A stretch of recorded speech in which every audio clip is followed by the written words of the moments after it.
Hello and welcome to Live in the Solution. I'm your astrologer and tarot card reader, Mary Trimble, with your reading for December the 30th, 2019 through January the 5th, 2020. We are at the end of a decade and about to embark on a whole new generation. So how exciting is that? So happy New Year, guys. Let's hope 2020 is better than 2019. At least for me, I hope.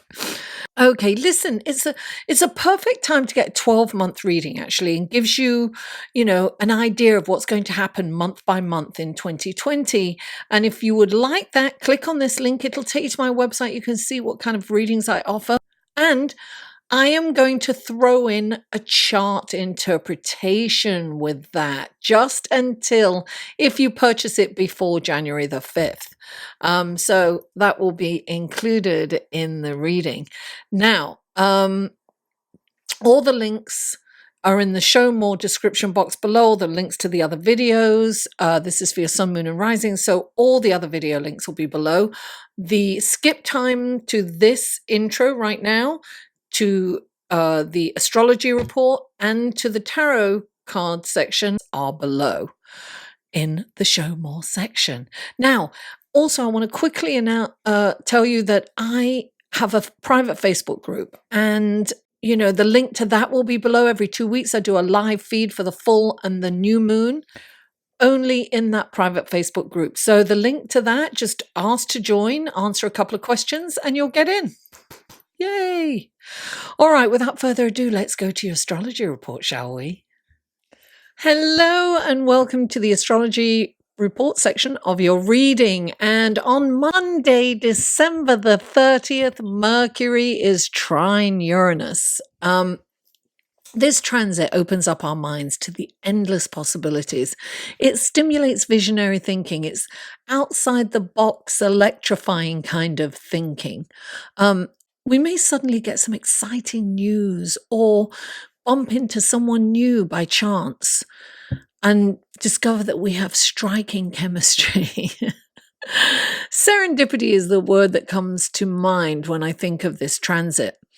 Pay attention to your dreams because psychic abilities and intuition energies are pronounced during this transit, and messages may come to you via dreams.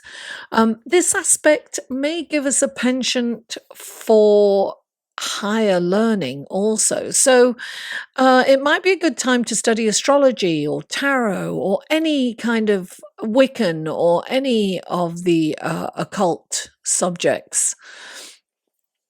Or perhaps even computer technology or website development or communicating in any way through the internet or online.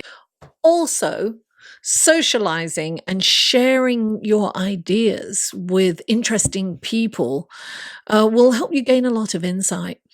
New acquaintances or love interests met.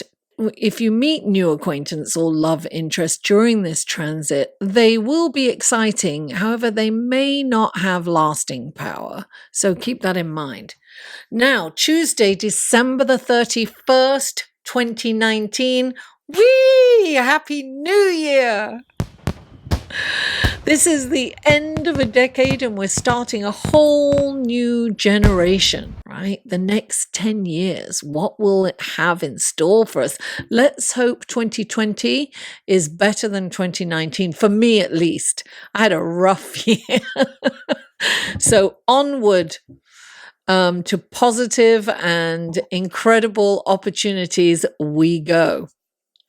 Okay, now Thursday, January the 2nd, 2020, Mercury is conjunct Jupiter. These are lovely, optimistic thoughts and ideas. The belief that anything is possible and attainable. This transit also encourages higher learning. So it's a good time to start a new course in study, perhaps of philosophy or theology, astrology, or the healing arts. Perhaps you're planning an adventure to a far off location, or maybe a spiritual retreat is on your mind. Whatever the case may be, it's a big plan of action that is likely in the works, or rather on your mind. This transit is a bigger picture energy. So that means that details might be overlooked or missed during this time. This transit can also foster excessive chatter. It's the excitable nature of this transit that can have us foaming at the mouths to get out, to get out all of our ideas before they disappear. There's kind of an urgency there to say all we need to say. So this comes across in our communications. So we need to try to breathe and think and just take a moment before we speak. Keep that in mind. On Friday, January the 3rd, 2020, Mars moves into Sagittarius. Here we go. This is bigger picture. Again, Sagittarius is all about the bigger picture. So when one is impatient, one can get restless. So it's really the best way to channel our frustrations during this transit is through exercise, action, take action. It's that nervous energy we need to kind of burn off. It's a really good time to start a new exercise program or some other fun activity that you can work out your nervous energy through. During this transit, you may find that you start several projects with little follow through. Therefore, things may not get completed. Another thing to be aware of, guys. So let's go to your tarot card reading, shall we? Hello, Libra, and welcome to the tarot card section of your reading for December the 30th, 2019 through January the 5th, 2020. This is for Libra. What wonderful gifts, guidance, blessings, and helpful information can you give Libra for December the 30th through January the 5th? 3 cards. Oh, there's 1, 2 more, 2. Oh, there you go. You've got it. Wow. Look at that. Now we'll go to your clarifying cards for Libra. This is for Libra. What wonderful gifts, guidance, blessings, and helpful information can you give Libra through these clarifying cards for December the 30th through January? Here we go. Please clarify.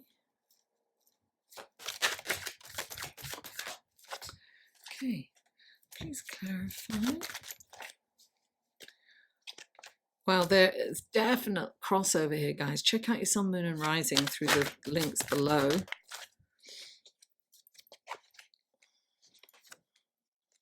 Wow. Okay. Alrighty then. Let's take a look at your cards, shall we?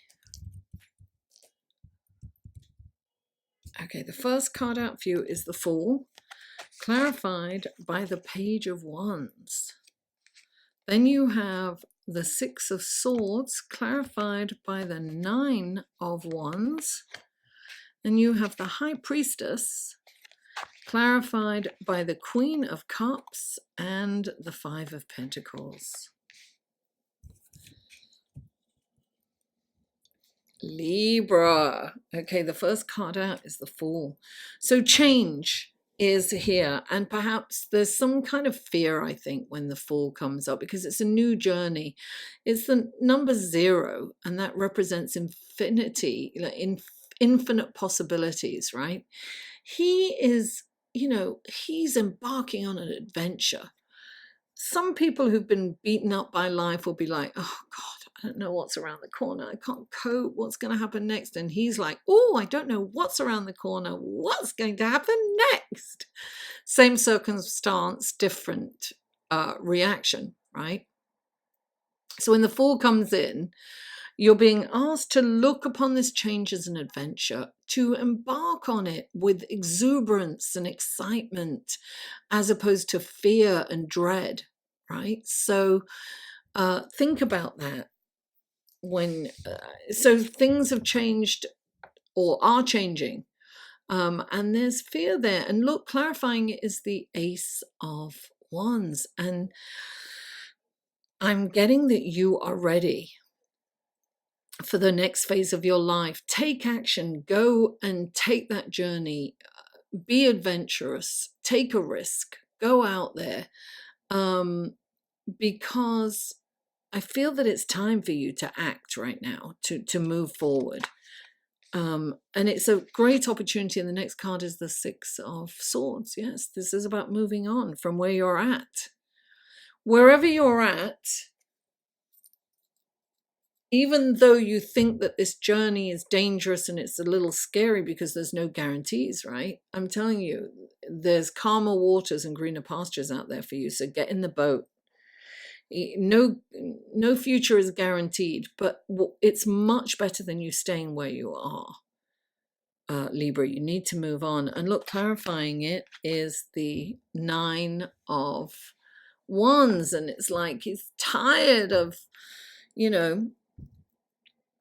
of protecting what's rightly his. He's been dog-eared, he's been beaten up, But this is like, you're almost at the finish line. Don't give up. Like, don't give up on what you're doing, but you need to move on. So there's a difference between, giving up and moving on, right? So you're almost at the finish line. Don't be in fear now. Don't drop out of the race. Get in that boat and go. You've definitely got to move on to something much better. And you've got the High Priestess coming in. And I do love this High Priestess. I mean, look, she's so sensual and sexy and hot and full of intuition, psychic ability, and magic powers. And she's giving you the keys to the Akashic records, guys. Take heed. Don't, really tune into your gut feeling and your instincts and trust them. Don't second guess them, because they are on point, because she is with you. She is not going to let you down. So trust your intuition and gut feeling. And you've got the Queen of Cups. Now, you also have the Five of Pentacles. So there's somehow you're feeling left out in the cold. And this is this change. It's a feeling of, deprivation, and it's a scary feeling, Libra. And this could be you really tired of fighting, to keep your head above water kind of thing, to survive with what's going on. And you're really feeling, but there's different ways of feeling abundant, right? Abundance comes in many forms. So I always say that the antidote to the Five of Cups is gratitude. Now, the Queen of Cups, the Five of Pentacles, that is. So the Queen of Cups comes in when she's helps everyone. So I feel that help is on the way for you. I'm really getting that. That help is on the way, but you need to kind of take the action to kind of get there. So it's like getting in the boat, right? It's moving on. It's like, defending what's yours. It's taking the first step and going on that adventurous journey, taking the risk. So this is help is coming, but you need to kind of take action to attract that help, if you will. Libra, get in the boat. Thank you so much for tuning in. Please don't forget to like, share, comment, and if you haven't already, please subscribe. Mwah! I love you all, and I'll see you next week. Hello, thank you for staying all the way till the end. I really appreciate you guys, and I wanted to mention that this is a member-supported channel. So any kind of advertising that you see, Please don't skip. I don't get paid if you skip, but I get paid if they play through. Not much, but that all adds up. So that would be a wonderful way of helping me. Of course, the liking, subscribing, sharing, and commenting is great too. But also, I have a Patreon page. You can click on this link here. That'll take you to my Patreon page. I post things on there. I don't post anywhere else. And sometimes I post there first and then post to other places. And you can support me for as little as $1 a month. That's $12 a year. It's not a lot to you, but it's a huge amount to me. I mean, imagine if everyone gave me $1, $1 a month, I'd be in seventh heaven. And there's varying tiers and rewards. So, and of course, if you can't, please don't feel obliged, or, I totally get it. Sharing, liking, subscribing, and commenting is great too. So I just want you to know I appreciate you all. Thank you so much for tuning in, and I'll see you next week. Mwah!